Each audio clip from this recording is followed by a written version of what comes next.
Hello everyone, and welcome to our series where we interview IAPSS alumni. I am IAPSS Secretary General, and here with me Justin Patrick, IAPSS President. And today our guest is Halvard Leira. He was the second chairperson of IAPSS and played a vital role during the early beginnings of IAPSS in late 90s and early 2000s. So Howard, how are you doing today? Good. Thanks. Thanks for having me. It's a pleasure to talk about the old days. Well, thank you for agreeing for the interview and thank you for coming. So let's talk about your IAPSS experience. You can introduce yourself and tell us how you got involved with IAPSS. Yeah, my name is Halvard Leira. I'm Norwegian, born and grew up largely in Norway. I'm currently research professor at the Norwegian Institute of International Affairs. But more importantly, in this context, 25 years ago, I was part of the very first generation of then students trying to set up an international student organization. And I came into this being involved in political science, the board of political science students at the University of Oslo. This is an elected board, so we run for positions, and we have formal saying as students in the running of the department and sit in on committees and so on and so forth. And we also had a position open for when I was elected for someone to deal with sort of national and international cooperation. So I said, cool, I'll do that.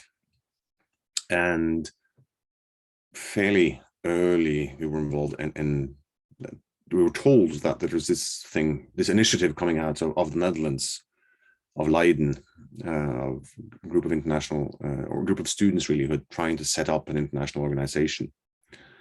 And this must have been in 1998, I suppose. Yeah.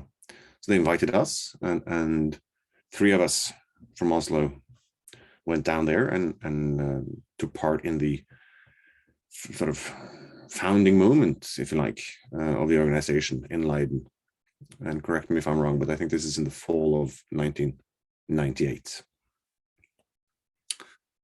And we had already discussed in Oslo that if need be, we would be willing to take on the running of the organization for 1999, because the University of Oslo has a fairly large political science department, large group of students who are engaged in different activities, willing to do work.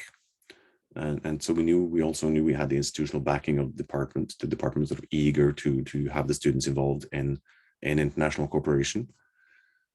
So we could offer in the Netherlands that we would take it on for the first full year of running. And I don't think anyone else was too eager to do it. So we were awarded the chairmanship. And so I spent 1999 as chairman of the executive committee, recruited a group of people to be the executive committee. And we arranged a conference / general assembly in Oslo in the fall of 1999. Which was a resounding success, I think we can say. And then passed the torch on to Debrecen in Hungary. I was then elected what was called supervisor of the organization, so I acted sort of as an external, quote unquote, check on what they were doing, and really also got involved in because the 2000 year was a bit difficult for the organization.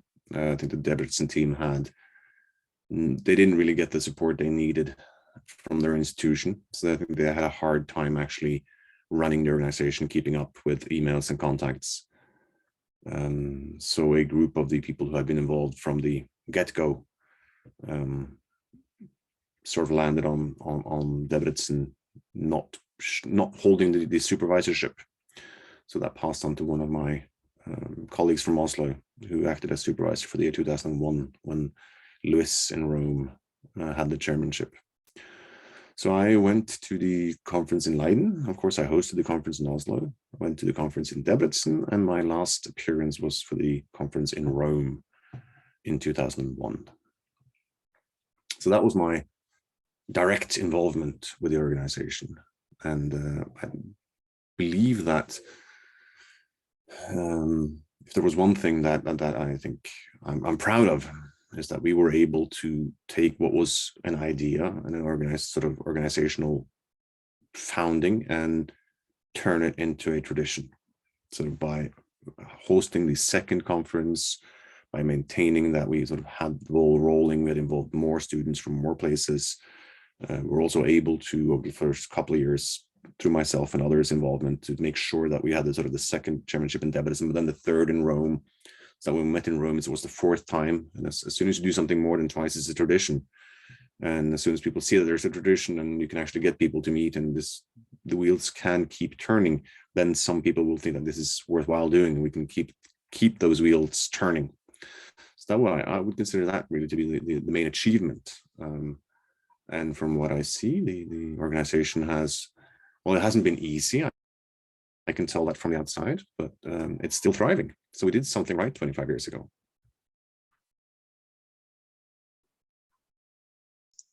Absolutely. And we're definitely grateful that you did start the process, or else we wouldn't be here today. So maybe to dive in a little bit deeper, are there any other projects that you and your team worked on when you were IAPSS chairperson that you would like to highlight? So in terms of any conferences, events, other things that maybe that you established, I think maybe the flagship journal Politicon might have emerged around that time as well. That was around that time. That was not something that we initiated. That actually came out of the wider organization, if I remember correctly. But we were, of course, supporting it. No, I think really we were very cognizant that student organizations have a massive turnover year over year, and we needed to sort of lay some foundations. So we focused primarily on building organization, that is sort of getting in touch with more people, inviting more organizations to join, keeping in touch with membership, ensuring that when new students came into their roles in the different places, that they were actually hooked up to the organization.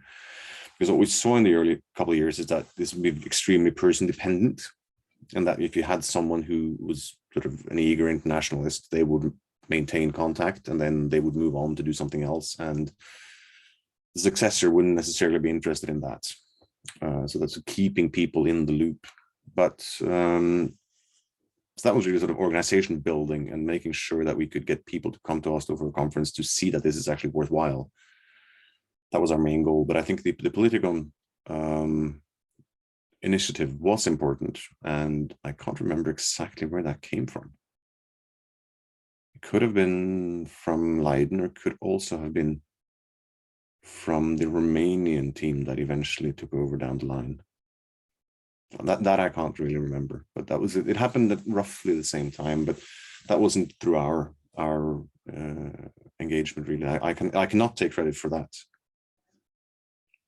And it should be said, I mean, credit for this being a success rests on a number of people in a number of different places. I mean, I think we in Oslo played an important role, and it was good for the organization that we were there at the time to take up the mantle that year. But I think the organizational team in Leiden, Matthijs Luyken, Dennis van Egmond, and others, and then the Lewis team in Rome with Alessio Sanguinetti and others, were really also very important in building this organization and maintaining it for the first couple of years. As I have referred to sometimes, we were like the midwives of the organizations. We were there for its first few fledgling steps, and then moved on to do other things, and hoped that we'd set the baby on a course where it would continue to thrive. Yeah, as you're talking about, the very early years and the formation, and you being the caregivers and helping IAPSS walk in a way, like learning how to walk. There were a lot of, I suppose, many steps you have to do to ensure it starts walking and starts operating. But did you have a grand vision? Did you have overarching strategy for IAPSS, and what did you envision it to become? And do you think it came true a quarter a century later? I think the earliest impetus for having an organization was looking around and looking at like the economists have ISAC and the law students have ELSA. Why is there no such thing for international for political science students? And I think we realized quickly that it's hard to become something like that because those are both organizations with a long pedigree. And I think we sort of envisioned ourselves as something closer to ELSA than to ISAC. Well, of course, we realized that both economists and lawyers would have more money and probably more wealthy backers than we could ever find. But I think we wanted to create an organizations where you could do stuff like those organizations do, where you could have student exchanges, where you could sort of facilitate that, where you could sort of have people meeting other people from other countries dealing with the same things. I mean, you had a number of people, not from our side, but from other people, from other participants coming out of sort of model UN things. So you had this sort of this and this again being the late 90s. These were sort of like the years of optimism and international cooperation, and you wanted to meet people interested in the same things as you coming out of different countries. But again, I think the overall goal for the first 5 years was to survive, right? And then lay the groundwork and then sort of see where it would go. And of course, it took a lot of time to establish statutes. I mean, the first couple of general assemblies, we spent so much time debating back and forth, and there was a motion to amend, a motion to amend amendments, and are we going to do this by the English rules or by the Swiss rules or by the Scandinavian rules? And this being political science students, people actually knew what they were talking about and also knew the stakes of doing it one way or the other. Should we have individual membership? Should we have organizational membership? And so on and so forth. So we spent a lot of time on a very protracted called constitutional moment, right? Because you can't sit down and write a constitution. You don't have time to, we have one day every year to sit down and amend things. So we spent a lot of time trying to get things right and iron things out. Because I mean, we created a document in Leiden, and that was just sort of, okay, we need to get through it at some point, and this went the next 2 or 3 general assemblies trying to sort of create a more coherent document, a more coherent basis for the organization. And this, in some ways, it sounds boring, right? I mean, this is why are you starting international organizations to discuss discuss the rules? On the other hand, it was a great sort of lived experiment in building an international organizations. I mean, it's to me, it was extremely valuable in as in sort of lived experience of how to work together internationally, the difficulties you run into, but also the opportunities you have. And in a sense, I think the most important thing was able to get the organization up and running. But I think also the fact that there was an organization like this, that we could actually meet students from other political science departments across Europe at first, but the world, right? It was the ambition that we would actually sit down and meet and sort of compare notes and discuss what our lives were like, and get involved with the let's call it, well, if not the mother organizations, but to some extent the motherships, like sort of the International Political Science Association and the International Studies Association, the ECPR, and these kinds of organizations where the professors and the adults in the room met. That was, I think, was attractive to us, the notion that students matter. Coming out of Norway, that was a very deeply held view from Scandinavia, really, that Scandinavian students are accustomed to being part of running things. They have a say on how curriculums are built. They have a say in their own daily student lives, if you like. And that this is something that we wanted to have internationally as well. We wanted to have sort of be part of discipline.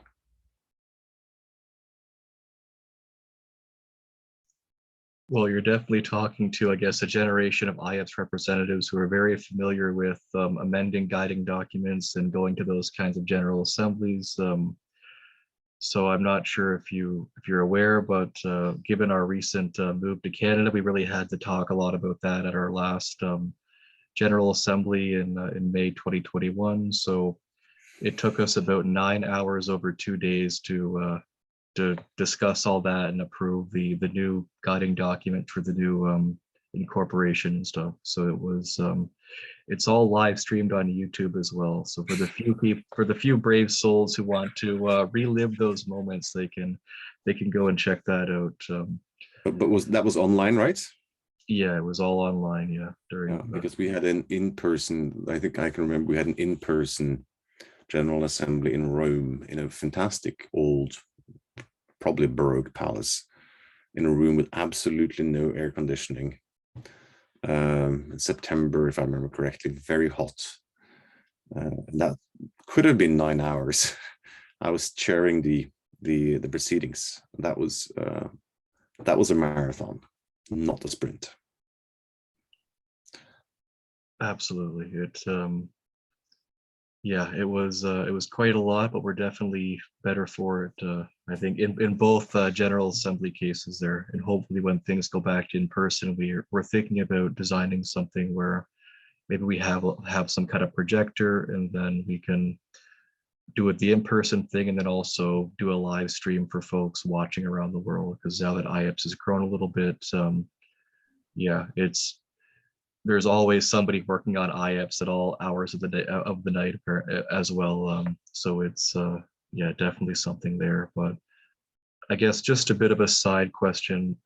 So as you know, you were building this association, so we're kind of trying to become a bit more self-aware of how student associations, student governments are doing on the global scale and how they evolved. And we noticed that there used to be an organization called the International Union of Students that represented most of the students in the world at that point. So they came out of, I think, the student union stream of type of organization. So stuff like the European Students' Union today was sort of, I think, born of that.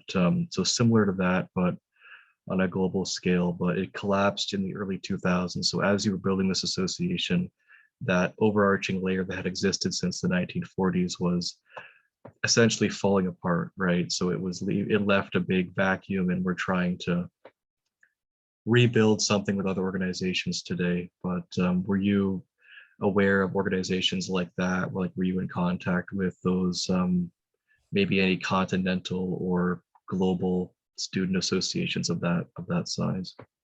Not really. I think we envisioned this as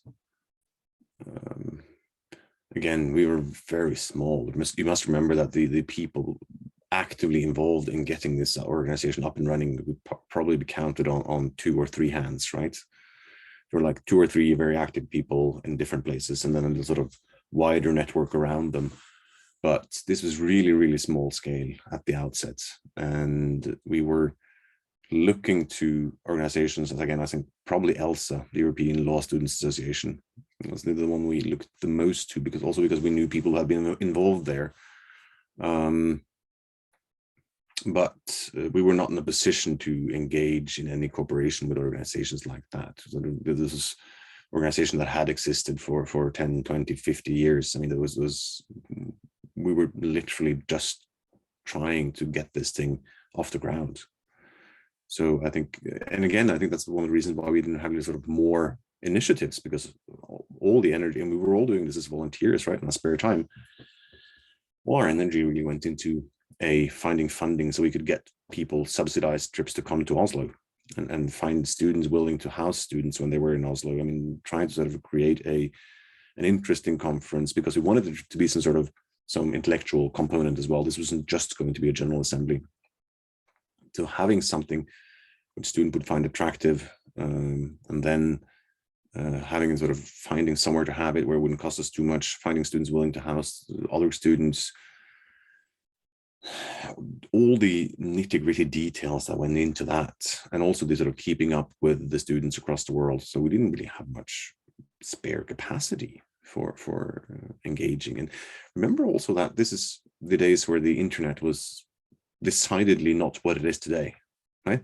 So even finding addresses of students across the world, I mean, you resort to letters. I mean, many places didn't have email like access.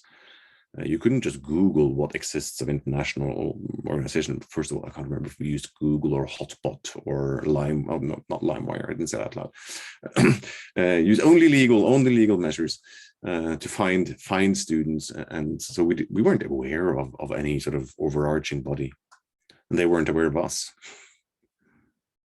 Okay, because yeah, I guess it's an interesting case in that while this other layer of student representation was kind of collapsing, IAPSS was kind of persevering against that trend. So it's kind of a nice thing to see in that regard. But I'll hand things back over to Oleksii.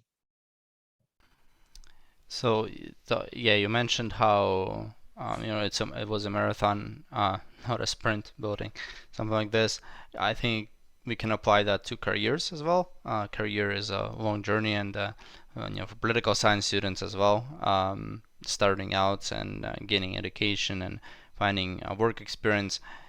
And you were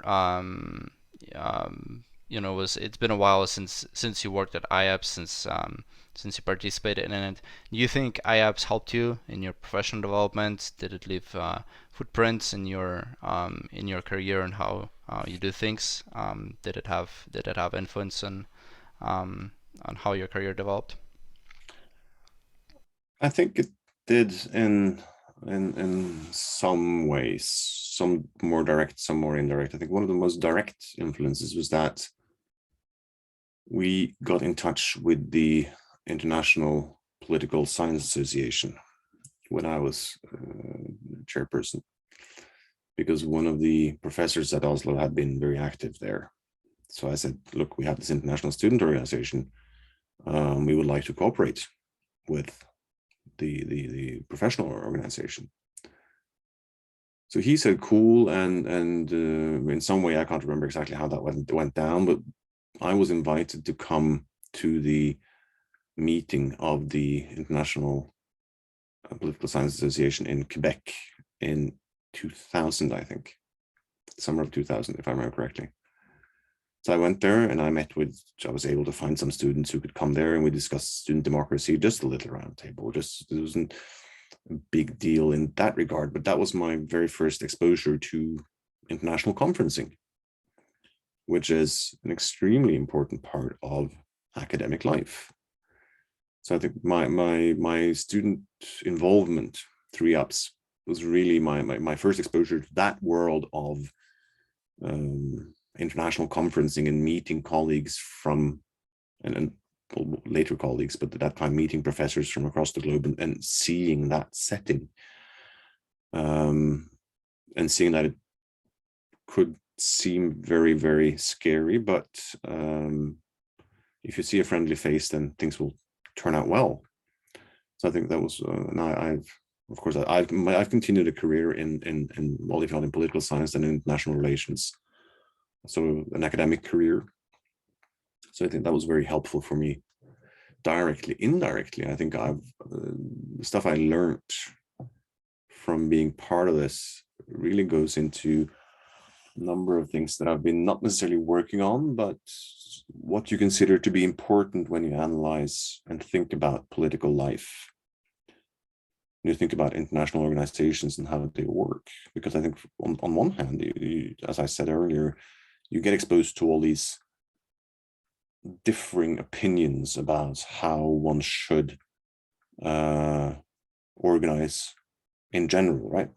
Should we do it according to the British parliamentarian system? Should we do it according to Scandinavian models, more constitutional models, the Swiss model, the Dutch model, whatever have you? So you get sort of firsthand look at the challenges of international organization. But you also, on the other hand, I think I got sort of an appreciation of the possibilities of international organization, right? The capacity of people who have strong beliefs about how things should be done, but come out of different countries with different traditions, different opinions, but still be able to sit down and talk it out.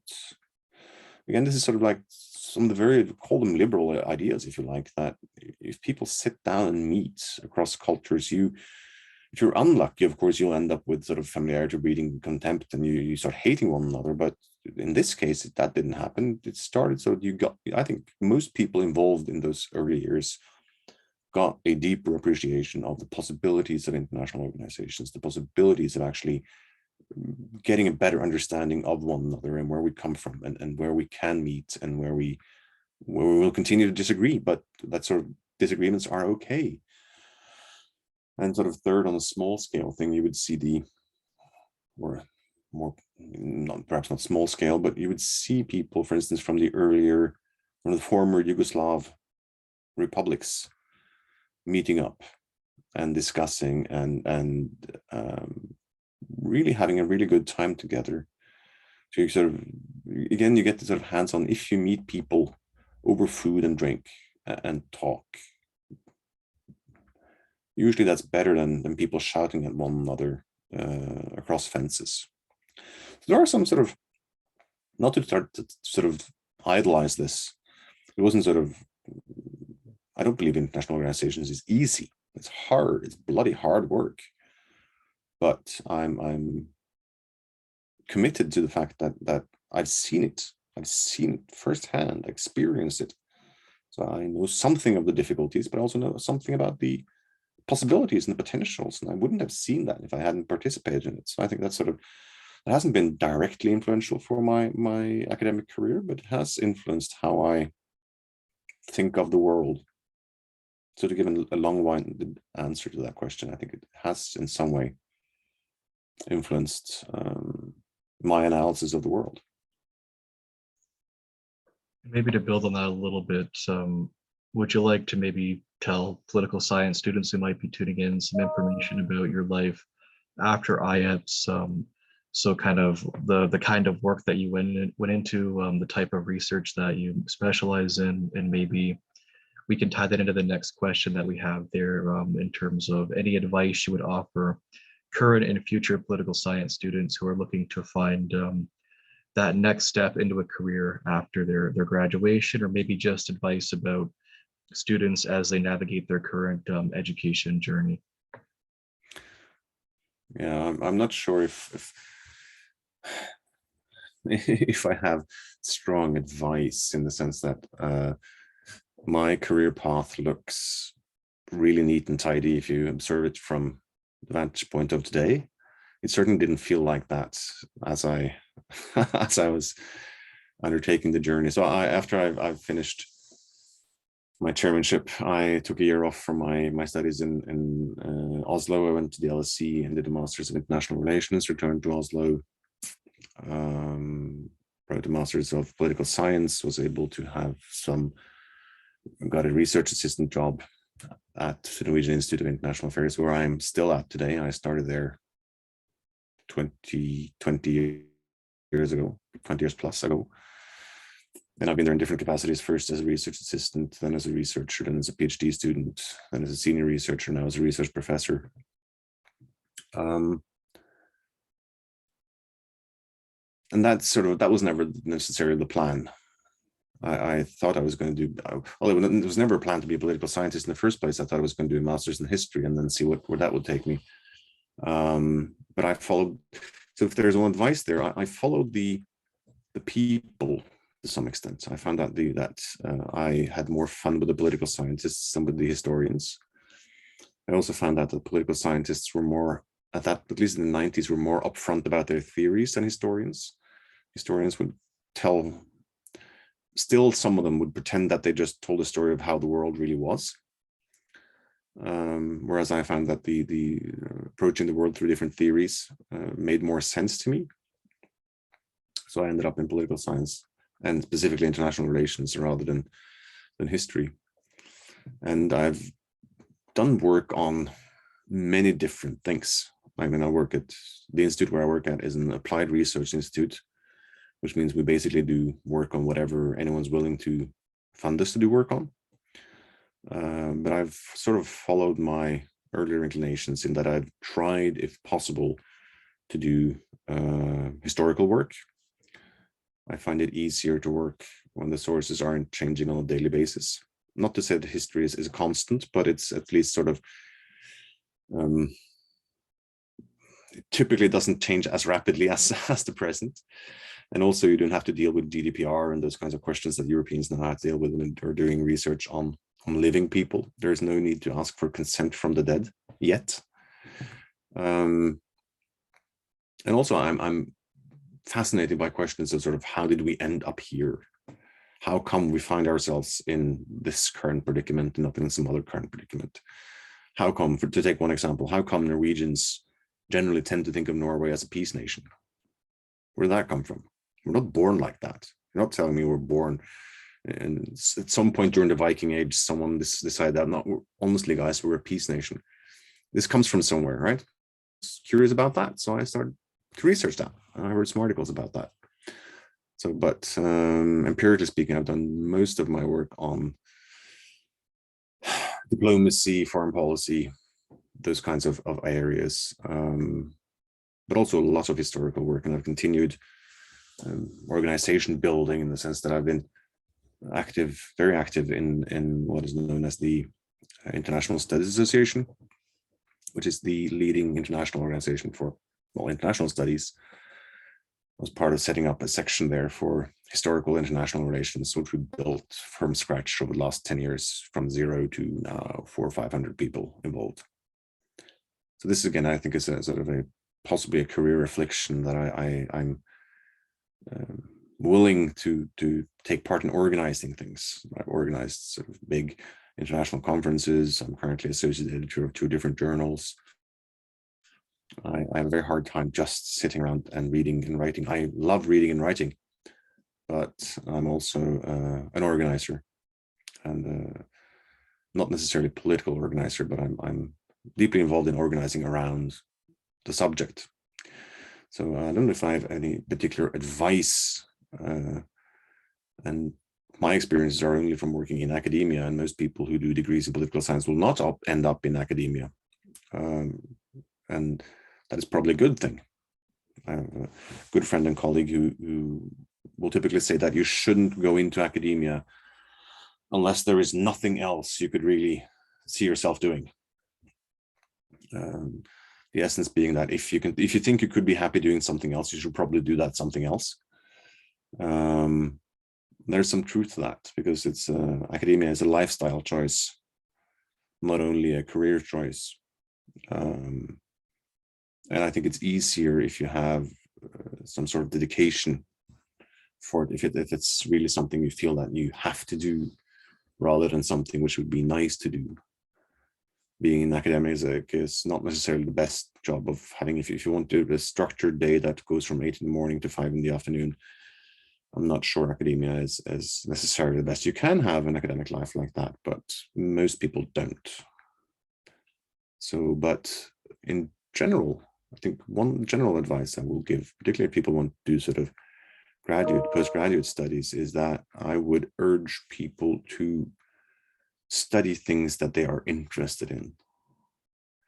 People who study things because they think it will be useful or easier, give them easier into the job market, will typically not be as happy. And there is something about sort of spending months, even years of your life studying something which you find inherently boring because you think it might get you a great job at the other end. Well, most people are not very good at things they find to be boring. So I would strongly urge people to do well on things they care about, rather than do mediocre on stuff they think might be useful. That's not to say that people shouldn't do useful things or study things they find useful or think that are sort of good labor market skills to have. But you're a student only once. I've never heard, well, never is a strong word, but I generally don't find people regretting having studied things they found to be interesting. Where I do find a number of people regretting having studied boring things. So that would be, and whatever tickles you. I mean, most people are interested in different things that I am, and that's perfectly fine. That would be my sort of, that's the advice I'm trying to give to my teenagers at home. Find something which interests you. If you're studying it, something, if you're turning a career, your studies into a career, I mean, at some point you have to think about, do you want to do this for the next 40 years? If you're doing it because it will pay your great salary, but you can't wait to get off from work and spend your money, then perhaps maybe you could be happier with a smaller salary and doing something you find interesting. So there's nothing revolutionary in that advice, but I still think being now mid-career, I believe it more and more strongly. I see people around me are unhappy with what they're doing because they're not following their heart. Yeah, I think this is really wise words about choosing something big as a life journey, as a what are you gonna do for the rest of your life. So thank you for that. You have been away from IAPSS for quite a while now. I know you've been checking up, but obviously you have not been involved. But if you had a chance to be an IAPSS volunteer again, somehow you were invited. Imagine you were invited to run for position, for example, president of IAPSS. Looking back through everything you've done, perhaps through the lens of life experience, what would you do? What would you focus on? What would be your platform, for example, when running for position? In the 2022, how do you envision international student organization, and what would be some ideas for initiatives IAPSS could do right now? Yeah, to take the easy answer first. If you rewind 25 years or 24, how many years it was, would I have gotten engaged again, knowing what I know now? Absolutely. I had a fantastic time. I really enjoyed it. I met some great people. Most of them I'm unfortunately no longer in contact with, but I had a really good time. I learned a lot. So I cherish that experience, and I think it's helpful for me in a number of other sort of later endeavors in life, and organizing things and sort of getting the hands-on experience, but also sort of simply of it. It's very, very satisfying to see something actually grow, and I'm really, really happy to see that the organization survived and continues to sort of survive. And every once in a while I go to a conference and I see that there's a sort of IAPSS has a sort of co-sponsored a panel at a conference, right? And they do have co-sponsorships, for instance, at the International Studies Association meetings, and that makes me a bit proud. I was part of setting that up. I'm sort of, that's not inconsequential. That matters.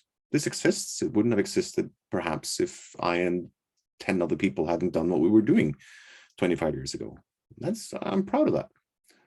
And I'm impressed by all the people who have come after us who've maintained that. I mean, it's one thing was started and again, see the baby up and walking, but someone has taken care of the baby, nourished it, brought it through puberty, which is of course hell.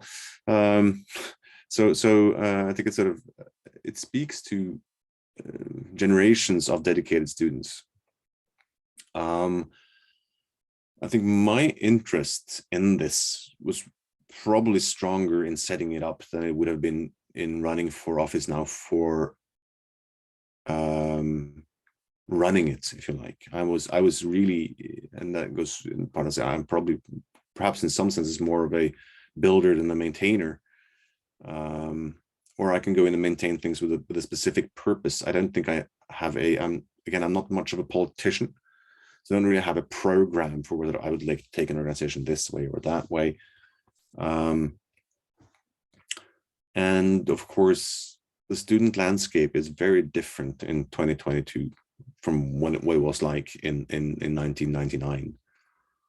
And the world is a very different place. We've lived through, for almost all of those years, we've lived through what was referred to as the war on terror. We've had the economic, one or two economic backlashes. The dot-com bubble burst in '98, and you had the crash of 2008, and now COVID. So I think there's certainly I would assume that your generation is less optimistic than mine. We were sort of living at the end of the holiday from history, as I refer to the '90s as. I mean, we were sort of like, things seem to be going in the right direction.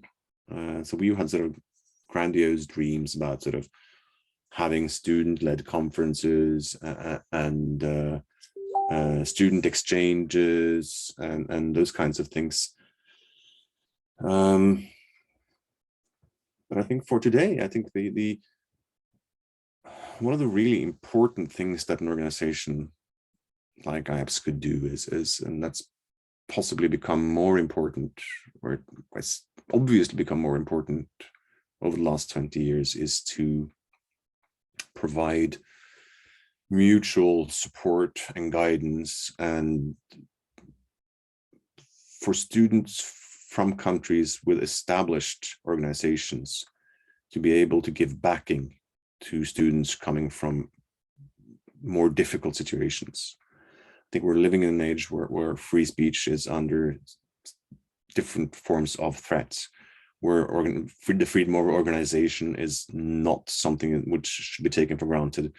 So having an organization like this, which gives voice to students, and where you can have students from established traditions being there, I mean, we did that in a very, very small scale. I know that some of the Eastern European associations look to the Western Europeans organization, and through the IAPSS framework, we're sort of made aware of how things were done in different countries, right? So you can actually take that as an inspiration and build on that and support one another. But there's also always the thing when you're an organization like IAPSS. I mean, on the one hand, you're an academic organization.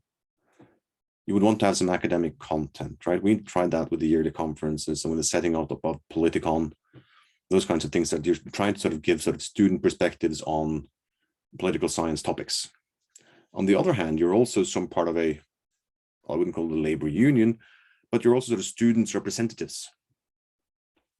And those two things are not necessarily easy to fit together, and they lead to sort of different kinds of initiatives. I think from my academic perspective now, I would probably, if I were me with all my life experience, listen to me, with the limited life experience that I have, I would have probably been most interested in dealing with academic content, but younger me would have been more into the sort of, call it, union side of student life, the sort of organizing things, being student representatives. So that's an unfinished answer to a question I hadn't really thought about for a while. Well, I guess your point about, yeah, I guess the different perspective that you had, maybe that kind of optimism of the late 90s, early 2000s. We've done some few interviews with IAPSS chairpersons and presidents from the late 2000s, and it's an interesting difference in perspectives because some of them are graduating around the 2008 financial crisis, and they were trying to find jobs in the midst of all that. So they definitely had a different outlook, had some different differing advice for students. But I think from our experience here in IAPSS in 2022 with COVID-19, with rising international tensions and stuff, with the erosion of civil society, of which student government is just one aspect. It's yeah, I'm not sure if we can afford to be optimistic, but I think we're just really trying to make it work, right? We're trying to work with the other student organizations, try to build some umbrella structures to provide extra layers of support to help build or rebuild student representation around the world. And I guess I think part of that, a lot of that is definitely in the student representative way of thinking, as you outlined. But thankfully, we have a bit of a larger team, I think, than the early years of IAPSS. So we do have folks who can dedicate their time fully to the more academic side of things. So it balances out a little bit, but yeah, it has definitely been yeah, tumultuous to say the least over the past few decades. So we definitely hope that we can put something in place around this current time that can be a bit more sustainable. But But yeah, I guess at this point, that's the end of our questions. But if you'd like to maybe give some closing remarks to students or anything else you'd like to share with us for this kind of time capsule aspect of this project, then the floor is yours. Well, I think had someone said to me 25 years ago that in the year 2022, you'll be sitting in front of your computer screen. By that time, I don't think I ever seen a laptop. I don't know, possibly I had. You'll be sitting in front of your computer screen and you were chatting to people in Canada about what it was like running this international organization. I would have been very surprised by the laptop thing, and I'm not sure if you could have told me what made me understand what Zoom was, but I think I would have been really, really happy to know that the organization had survived for a quarter of a century. That's an achievement. And again, I can only take credit for being part of getting it going. But I'm happy that that groundwork was enough to keep it afloat and keep it moving. And I'm thankful to all of those who come after us, who maintained the organization, helped build it, and I wish it the best of luck for its next quarter century. Well, thank you so much for tuning in and giving a lot of perspectives and insights and wise words of advice. Really appreciated having you here, and thanks for everyone who tuned in into this interview. We hope this interview may inspire you to become involved in IAPSS in whatever year you're watching, whether it's right now or much later. I hope this video exists as a part of living organization, or as a part of our archives organization that's no longer exists. But yeah, if you're watching this, get involved, and hopefully you can take advice from here in regards to pathways you can take after graduation and in your career. So thank you for watching it, and have a great rest of your day.